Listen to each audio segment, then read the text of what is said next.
One thing that I believe in is you have to learn from toxic relationships, right? You got to learn from different things that you observe when it comes to dating and relationships. In my experience, I've observed a lot, right? I'm an observer. Like if you just look at Enneagram, I'm an Enneagram type 5, 5 wing 4, SX, right? 5 wing 4 SX. I'm just very sexually, I'm a reserved person who's very sexual and who just observes everything around me and comes up with some worldviews, some philosophies and beliefs. And one thing that I've observed is that most dynamics between people aren't either good or bad on a certain extent, right? A lot of it is just neutral, and it's just a matter of how much character you have. And sometimes when a person has too much power but a lack of self-awareness and a lack of character, then it's best for them not to have that much power because they're going to take advantage of it. This is a common thing when it comes to men who have penis power, men who dickmatize women. Like most men who do that, either that woman is locked down, like immediately, pretty much, to where that's just over with. He may lack the masculinity in order to maintain, having the ability to lead, or he may take advantage of that woman and bleed her out. There's a lot of different things that happen like this. But I think one of the best things that could be done, especially just for the purpose and the cause and the sake of communicating with a woman, just to be a dominant man with a submissive woman, is that when you're first meeting a woman and you're upfront about your sexual intentions and you just right off the bat with it, that boldness makes her curious. For one, the boldness will make her curious. But then after the boldness makes her curious, you also get to determine whether or not she's actually sexually attracted to you. And you get to have a certain level of a foundation in that sexual attraction and chemistry and things like that.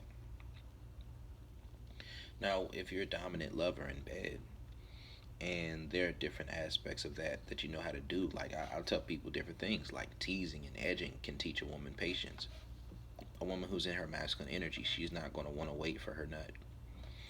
You have to be able to tell her no, no, come when I say you can come. Don't you fucking nut yet, right? You have to be able to say stuff like that. And once you get in the rhythm of doing things like that, you get in the rhythm of staring a woman down until she has to look away, and then keep staring her down until she looks away and looks back until she's pretty much in a trance with you. These are different things that are important. It's like different aspects of it. Seeing how what a woman says she wants when you're talking to her social mask versus once you're in them guts is two completely different things. Two completely different things. A woman can tell you, "Oh, I never want to do that. I never want to do that." Then she'll ask you to do it when you're having sex with her. It's because, like, this is the reason I don't believe in taking that, going on multiple dates route and do all that extra shit. Because a lot of times when you go on dates and stuff like that, and there's nothing wrong with dates in and of themselves. If as a man, if you like going on dates because you like going on dates, that's intrinsic motivation, that's intrinsic reward, you're good. If you feel like you're gonna be like you failed if you don't get no pussy at the end of the night, you losing. Whether or not you get it, you losing. So let's say we talking about what am I to say? But let's say when you start dealing with somebody on that front, a lot of times what'll happen is mm, it'll feel like you're just meeting her social mask. But when you start with sex, you get right behind the scenes and see them nasty sides of her because she don't know you too well. If you can make her comfortable without her being invested in you yet, she gonna tell you that she gonna spill the beans. Gonna have some good conversations about different things that y'all have experienced, and that creates a certain level of trust. It creates a certain level of openness, honesty. By you getting sex out the way, what happens is it puts you in a situation where it's very easy to get to know someone beyond sex. Like, how do I put it? Because oftentimes sex is something in someone's shadow, like Jungian psychology, and because it's behind somebody's shadow, because it's in somebody's shadow behind the social mask, it makes it easier to see the things that are on the surface and understand that. Why the fuck I keep yawning? To see the stuff that's on the surface and then understand that through the eyes of what's beneath the surface instead of looking at what's on the surface and then trying to understand what's beneath the surface. And you can do it for either side, but that's just my preference because you want to see at what place do they see you at. But another aspect of toxic relationships that I think should be studied is not just dickmatizing, but attention whores. Listen, when we're talking about integration or we're talking about monogamy, one thing is this: sometimes a woman may put her hand in the cookie jar, right? And when she puts her hand in the cookie jar because she's looking for some attention, some validation, and sometimes she might be looking for some dick. Sometimes what may happen is a woman may not want to be out there doing, doing whatever. Oh, fuck, I keep yawning. She may not be want to do all that, right? But she may just be flirting or whatnot or whatever it is. If you already got a primary partner and you're trying to be monogamous, you're trying to fuck with just them, this is a strategy that you can use.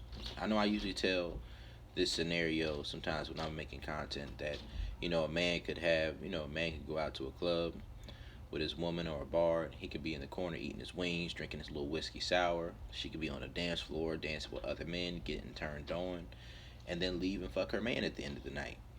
You know, as a man, I hate attention whores, right? I do. Like I used to, but the funny thing is, I got a love hate relationship because my intro into learning game from experience was learning how to trigger the egos of attention whores through validational loops in order to get sexual access to them. And after I had experiences with those and they went well, that's when I started having more experience with just being upfront with women about my sexual intentions.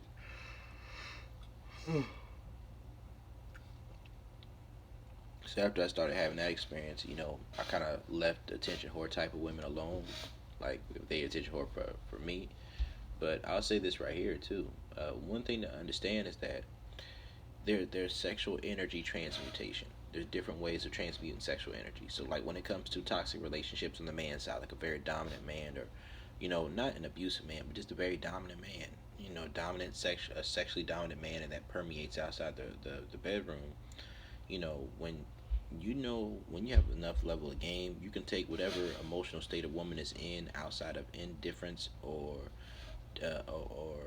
disgust, and you can turn that into sexual energy.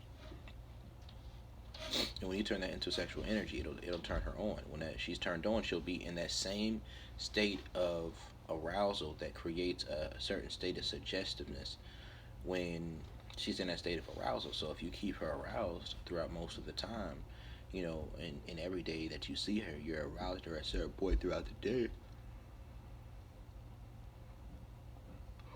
It's really easy to do that. Like, it becomes a lot easier for that woman to be more submissive and understanding. Instead of anytime you disagree on something, she's coming at you with her emotion, you're coming at her with your logic, and you're just speaking two completely different languages and getting frustrated.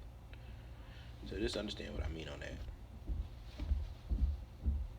Because there's a lot of stuff that comes with it. Likewise, you know, a woman can have a mindset to where instead of cheating on her man, she goes and talks to other guys and she gets turned on by them. And when she gets turned on by them, she brings that back to her man. It's transmuting sexual energy, right?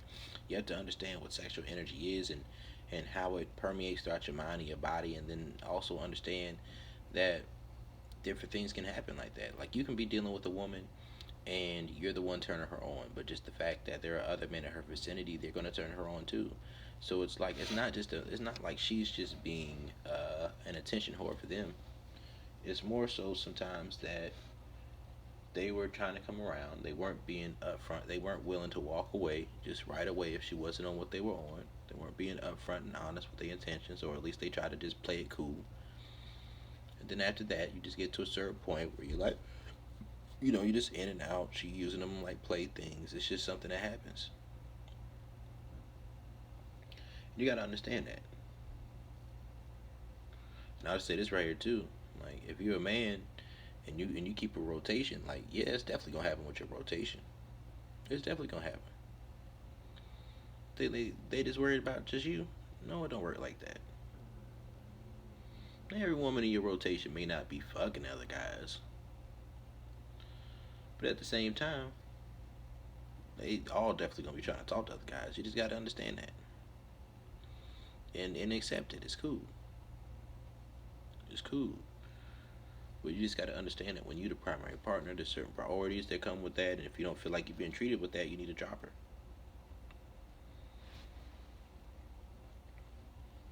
So I'm just talking about just different ways of studying toxic relationships. Because one thing about toxic relationships is that, like with healthy relationships that people call healthy, you get in an argument, a man has to get, he has to acquiesce. So it's like usually when a man and woman get in an argument, a man will try to come with his logic, which would push a woman into her masculine energy to have to think logically about the situation, believe it or not. Or that man is going to have to come to her. That's if he's able to get her to just think logically, just purely logically. Or that man will have to get her to, or he's going to have to come at her by acquiescing to her emotions, right? And that can cause its own problems because that's him being into his own feminine energy. The sexual polarity is off when it comes to that type of situation. And or that man may have to neglect that woman and ignore her until she comes back around. And sometimes it's what you got to do, but it's like playing that silent treatment game. It's like the thing about it is it's neglecting a woman, and even if she's wrong, she may take that and justify walking away if she fucked up. Now, most of the time, I do advocate for taking more so of a disengaging approach, but at the same time, that is not always the best way. I mean, this shit is backfired on me before this happens. And it wasn't even because the woman didn't like me or didn't care about me. It's just like sometimes a woman, she's so in her emotions that she can't get it through her mind how she had you fucked up in the first place. So another thing may be and how she disrespected your boundaries before you know, removed yourself. Like sometimes you gotta be able to get that through to a woman. Another thing is like just abuse. Like, and I don't advocate for that at all. So it's like I believe that when it comes to disagreements and things like that between a man and a woman, a lot of the times the best way to deal with it is, I mean, as a man, if you can diffuse things with logic, that's cool too. Or you know, if you can like play that, you know, compliment sandwich game. I don't know. I guess I don't know. But what I think works best for me is when you have very dominant sexual masculine energy, when you're communicating with a woman, and you already have your relationship set up in a way where little things that you do throughout the day get her pussy wet. When that's the way you communicate with a woman, then that state of arousal will up her level of suggestiveness. Now, with this, it's your masculine energy and her feminine energy. It's not even about what you said, right? But when you come at her with the masculine energy, her energy will be more receptive to yours because of the sexual attraction and arousal. So when she becomes aroused, then she's more open to suggestion. And then when you explain to her, like you say she had you fucked up, or you walk away, or whatever it is, she's gonna be a lot more willing to listen from that state of her feminine energy being reminded of the fact that it's so submissive to your dominant energy sexually. When she's reminded of that, it'll kind of change her point of view sometimes. Depending on what type of woman it is, she may be more of a masculine woman who will be masculine in her energy to have sex with you, like especially like without a relationship. But let's say like after this, you know, she may get contrite or she may get horny. Usually those are the two responses. Like if a woman is real, either she gets contrite or horny or understanding. I prefer a woman to get horny, right? But I also prefer a woman to get contrite sometimes too. So it's like after that, you know, you say some shit like, "Who the fuck you talking to?" And then instantly that pussy get wet, right? Like that kind of stuff. And you know, after you're in that type of situation, you know, you give her the dick or you don't. You know, like depending on how disrespectful she was, you do what you got to do. And then after that, you communicate. You know, you talk her down. You tell her like, hey, like, you know, if her feelings is hurt, you talk to her, right? You just talk to her like, yeah, like that's not what all this was supposed to be. Like I understand, you know, it be like that sometimes. Like you hurt, but was I being mean to you? No, I wasn't being mean to you. You feel like I was? Yes. Okay, baby, I understand. That's not what I'm trying to do. That's not what this is. You know, you could take a very calming, soothing demeanor with a woman, right? Now, after that, you got to know how to segue that back into sex. You don't want to leave a woman at a high emotional state other than one that leads to her increasing her sexual desire and arousal towards you. You don't want to leave it there, right? If she had a stress day, give her some dick as stress relief. If she's really happy, give her some dick, right? If she's mad, diffuse her, give her some dick. You know what I mean? Because what you want to do is allow the emotion to intensify the quality of the sex, and allow the sex to intensify the quality of the emotions. And when you do things like that, it kind of just puts you in a different type of lane, a different type of situation with a woman, to where your sexual relationship starts permeating out into your non-sexual relationship. Right? So these are just some important parts of socio-sexual dynamics that I just think about personally. Not a lot of people think about it in that particular way, but I do think it's kind of fun.